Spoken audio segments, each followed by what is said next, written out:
Good morning, YouTube. We're heading back to Rocky Mountain National Park today. I need another shot at Mills Lake.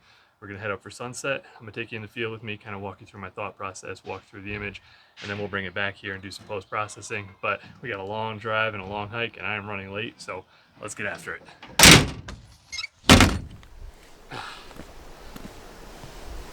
All right, well, we are back at Mills Lake.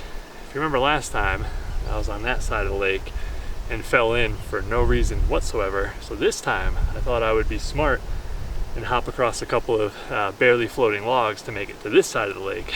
So I shouldn't get too excited yet because I still got to make it back. But so far I've stayed dry. But I came to this side because all these logs shelter from the wind and the motion of the water. So I'm hoping that I can get a nice reflection. This little pocket here was looking really nice, but then we started to get some raindrops coming in that kind of broke it up. So I'm gonna wait a little longer.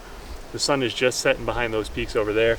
We had some really nice light on Long's Peak over here, which we've lost as the sun has gone behind the other peaks, but I'm hopeful that it's gonna calm down right around sunset. The bugs are gonna calm down and stop landing on the water. We might get some nice reflections and then get some nice color right at sunset. The clouds are looking perfect for a nice colorful sunset. That's all this image needs. So I'm setting up right over here and I'll have a nice reflection in the foreground and there'll be a nice leading line from the log, and then hopefully we'll get some light just above those peaks. But all we can do now is wait. Okay, I just wanted to walk you through my composition real quick. You can see the clouds are actually starting to catch a little bit of warm light, so I'm very optimistic. But I have already killed about 12,000 mosquitoes. There's no stopping them. They're everywhere. And what's happening is they're landing on the water and then the trout are grabbing them. So there's still some disturbance in the reflection. So I'm hoping that as it cools down, the bugs will calm down and this reflection that's right in front of me will be perfect. And you can just see Long's Peak is about to catch a little kiss of light, which will also hopefully reflect right here in the water. With this view here, you can just see how active the trout were in catching the mosquitoes. And although on one side, part of me was happy because every one of those splashes I saw meant one fewer of those blood-sucking bastards to bite me, on the other end I knew that there was no way I was going to get a reflection on the other side of these logs. And I really felt this image needed the reflection because I had these dramatic peaks and I was hoping for dramatic skies. And if I just had a blurry foreground, it just wouldn't have worked. So I compromised, I stayed in front of the logs, and these logs acted like a dam, catching all of that disruption and dampening it, and nothing really made it to the other side, so I had almost a perfect reflection. When we look at the final image, I'll kind of go into detail on why I'm not happy with the composition overall, but I do think, given the circumstances, this was the better option. About 5 minutes before the sun reached the horizon, this was the scene ahead of me. And although the light on the peaks was gorgeous, the clouds just faded further and further away from the peaks, and so too with it, I thought, my chances of getting an image. And maybe it was the blood loss from the mosquitoes, or maybe I was just cranky from being out there all day, but I was done and I started to pack up. As I was packing, I looked over my shoulder, and this is what I saw. There's only about 5 minutes between these two scenes. This just goes to show you that you can never give up on an image, especially in Rocky Mountain National Park.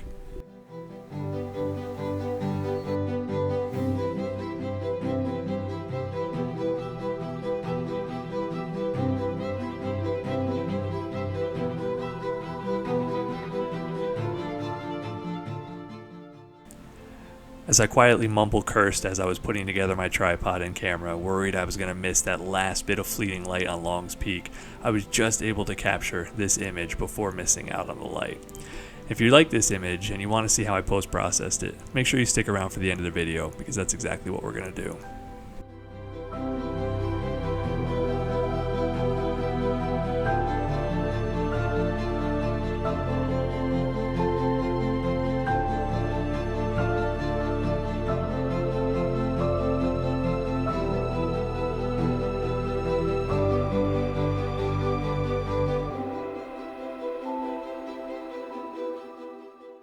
When I looked at the image, I knew that I was not going to be able to get everything in focus from front to back.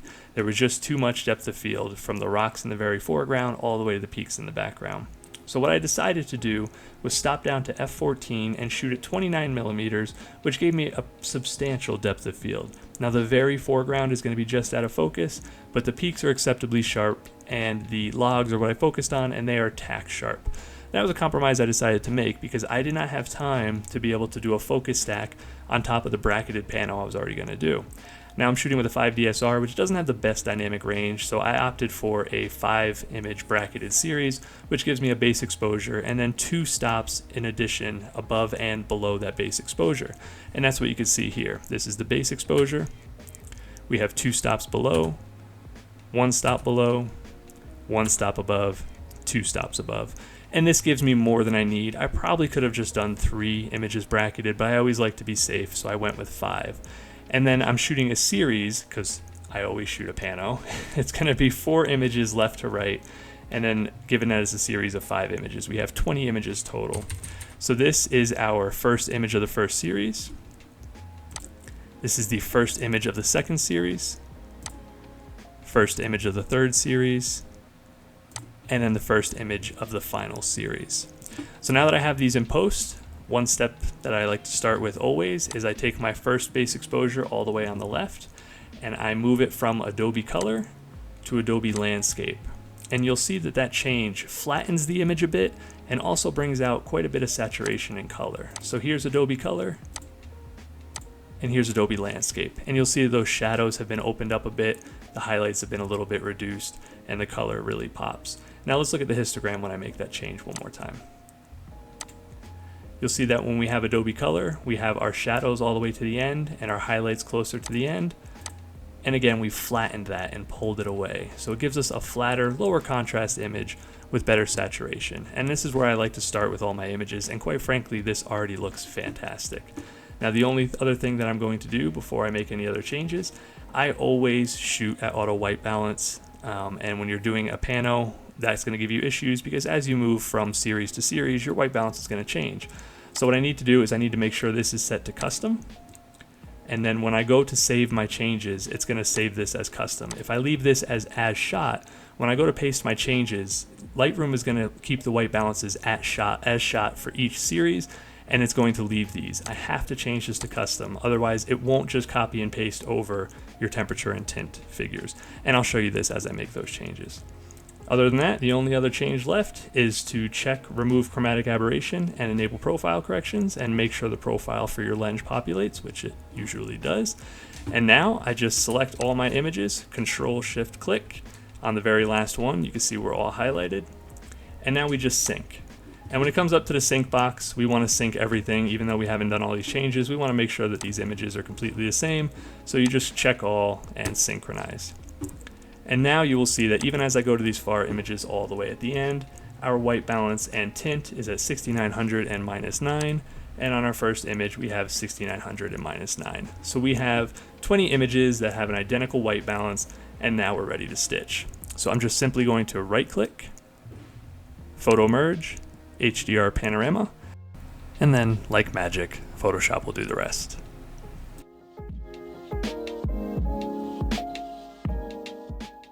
Here it is, our stitched image. So again, this is 20 images stitched, giving us the highest dynamic range possible, and this scene looks great. I mean, I almost feel this doesn't need any editing. It just looks fantastic. I do want to point out a couple of things. First of all, you can see that my nodal slide is not perfectly placed in this image.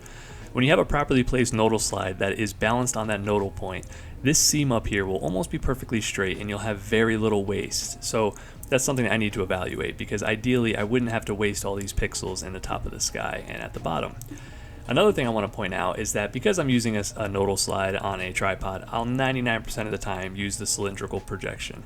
It's good practice though to go through perspective and spherical and see if one of those fits the scene better, but you'll see here that when I go to perspective, we have a lot more warping of the scene and it elongates the center and the peaks just look flatter and not natural.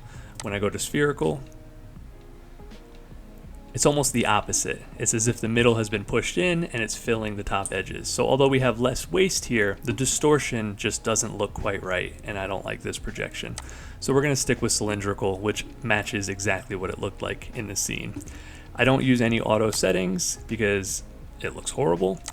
And then I don't auto crop because I'm going to go ahead and crop it myself, and sometimes I'll go ahead and do a Photoshop content aware fill if there are areas in the sky that I need to fill. So I don't want to crop out those pixels, I want to keep them. So I leave all of these blank, create stack, and merge. Okay, before we get into the edits from here, I just quickly want to talk about the composition.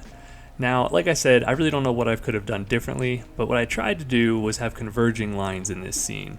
So if you look at the top here, the line of the peaks leads you down to here, the line of the logs leads you to that same point, and then this leading line here, again, brings you to that point, and you have this converging line here. The downside is, what's here? There's nothing worth looking at here. It's not where you want to have your lines converge. Now this is something I was cognizant of in the field, but again, I didn't know what else I could really do. If I tried to move over to the right here and shoot this way and just have the peaks and the logs, it felt off balance and just strange. This to me I felt was still a pleasing image because your eyes automatically go from the darker areas to the brighter areas, which in anywhere you start in the image is going to take you from the corners back into the center to your target right here, which is the subject of Long's Peak, catching that last kiss of evening light, which I just think is gorgeous. And I'm not complaining about the image because I'm happy with how it came out, but compositionally I do know that I left a lot to be desired here. But again, this is why you go back to the same locations over and over. But enough jibber jabber about that. The first thing I'm going to do is I'm going to go ahead and crop and make sure that we are level here. And I'm going to go with a 2x3 or 4x6 crop. Now you might say, why would you shoot a pano if you're just going to crop it to 4x6? The reason is that this is about a 125 megapixel image. My sensor is about 50 megapixel, and then with the overlap across the 4 images, obviously you're not going to get 200 megapixels, but I have substantially more to work with. So I'm just going to go ahead and zoom in really quick, and this is without any sharpening or anything, and I just want to show you just how much detail there is in this image. So if you look on the left here, you can see how small of a frame we're looking at, and then as soon as my computer loads, you can just see that there are loads of detail here. And this is what draws me to large prints and high resolution photography. I love to get lost in an image and just look at all the detail. It's just amazing. And you can see that that detail carries over into the reflection, which is just fantastic. So that's why I decided to stitch, even though ultimately it's going to be a 4x6 image. So I'm going to go ahead and grab the crop tool again, and the first thing that I want to do is I want to click off to the edge, and I want to see where that line goes across. Now you can see here, even though the tripod is level, this is a lake and it's round, and it looks wonky because the horizon looks off. So I'm going to take that center line and I'm going to, as best as possible, try and get it across this middle so that just visually it looks level. And that's what we have here, and this looks level, so we're good. Then I'm going to bring in the image a little bit from the top, and just slightly from the bottom, and then I'm going to bring it down, and what I want is for the part where it ends at the top to be the same at the bottom, and that's going to give us an even reflection. So the top is making up as much of the image as the bottom. Even though I'm not perfectly placed, I can do this optically by cropping this way. So this gives us the impression that we're perfectly balanced. So that's going to be my final crop. Okay, so from here, what I always do is I look at the image and I say, what do I like and what do I not like? A lot of people just go into the sliders and start moving stuff around without purpose and just try and land on something they like. And I've certainly done that. And all that ends up with, or you sit there for hours and say, what did I do? So what I always do is I look at the image and say, what do I like? What don't I like? And what I like is the color in the sky, the color on the peaks, the clarity in the middle and the detail, and the reflection here in the sky, or excuse me, in the reflection. What don't I like about this image? Well, it's very flat. There's no contrast to the scene. So I'm gonna fix that by dodging and burning. And what else don't I like? Well, I don't like how the sky is so much brighter than the reflection in the water. Okay, so I'm gonna drop down a graduated filter on the sky and bring it down a little bit. What else don't I like? I don't like how the greens here kind of pull you away from the scene because they're just so vivid and bright. So when I go to dodge and burn, I'm specifically going to darken down these trees so they don't pull my eye away. Okay, well, what else don't I like? I feel like the peaks don't stand out enough. So when I go through and dodge and burn, I'm going to dodge this area of the peaks here just slightly, just so that your eye, again, is drawn to those brighter parts of the image. So I'm going to do a little bit of dodging here on the peaks. And to me, this makes sense because the sun was actually setting all the way back here, facing the peaks, which is why you see this light here. So it would make sense that they're catching that last little bit of light, and it's not going to look weird that the peaks are just a little bit brighter than the surrounding areas. So I'll go ahead and lighten these up while darkening up some of these areas here. Other than that, the only other things I don't like is this distraction right here. So I'm going to go ahead and remove it using Content Aware Fill. And then finally, these jabronis with the bright red book bag. I don't like that. So I'm going to go ahead and remove that. Now, when you remove people from your scenes, you have to be very careful. You don't just remove them from the scene, you have to remove their reflections. I can't tell you how many times I've seen a scene like this where there's no red book bag, but there's this bright red splotch in the water, and you ask yourself, what the heck is reflecting in the water? So you have to have the attention to detail, remove both the object and the reflection in the water. I'm going to fast forward through all of the content aware fill because it's very tedious, but the key here is to take your time and make sure that you zoom in and out and make sure that you're not leaving any funny areas that are going to look strange and catch somebody's eye. Okay, before bringing it to Photoshop, I did adjust the crop just a little bit to give a little bit more breathing room on top and bottom of that peak, but now we're in Photoshop. When I'm removing items like this against a background that has a pattern, you can see here content aware fill does a horrible job. So by using instead the patch tool, that'll replace the existing pixels with similar pixels nearby, and then I go through with content aware fill and replace those, and that does a really nice job blending. And then I'll go ahead and use the spot brush just to get rid of any lines or remaining issues.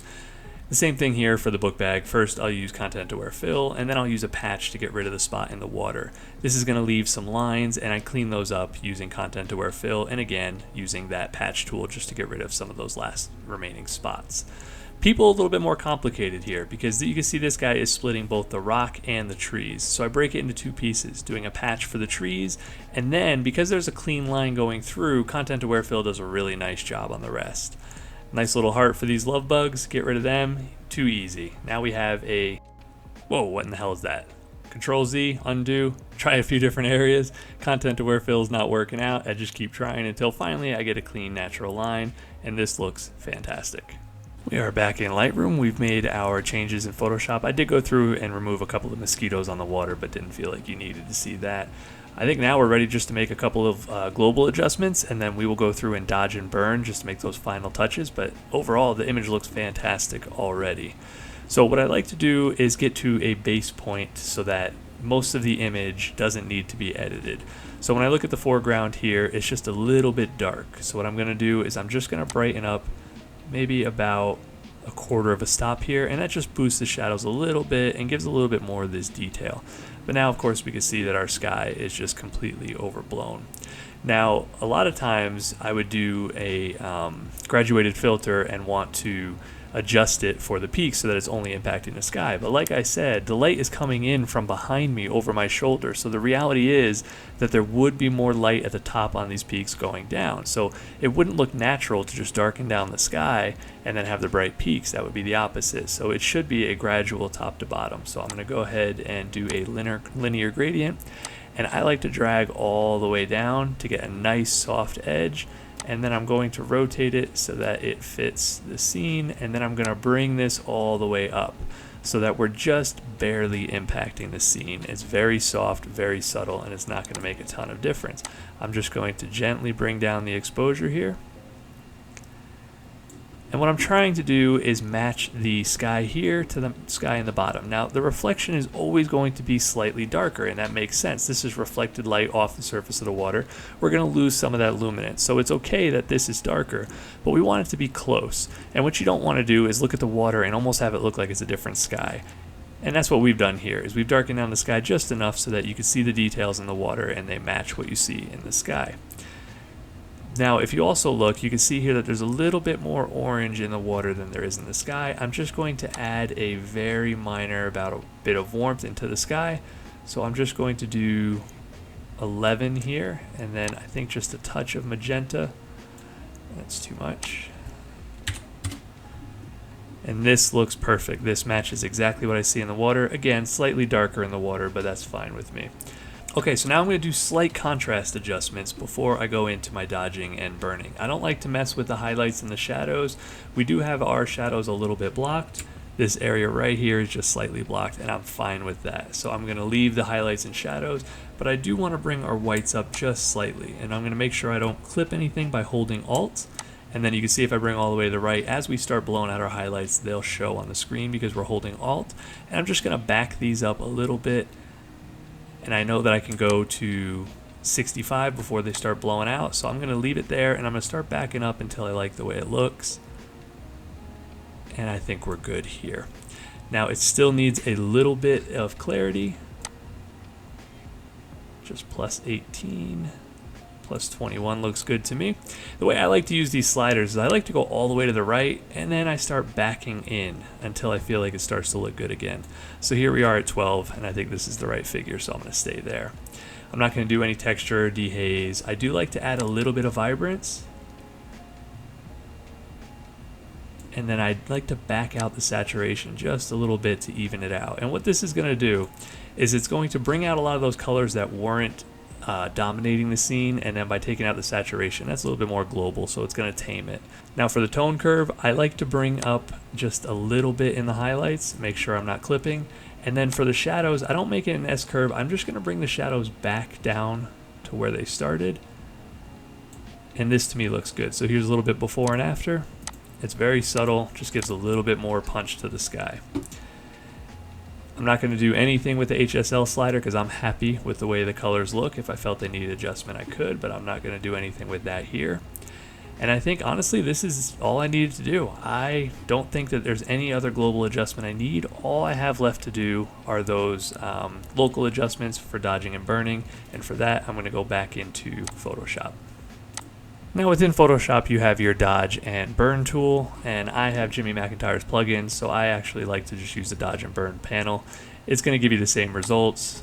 But what I like about Jimmy McIntyre is it allows me to change the color and do any of that here. In this case, we're just going to dodge and burn. I'm going to start with burning. And like I said, I really want to focus on but lessening the impact of the parts that I don't want to command as much attention. So the exposure is set to 10%, and I'm just very gently going to go through and darken down these trees. And then I'm going to do the same on this side.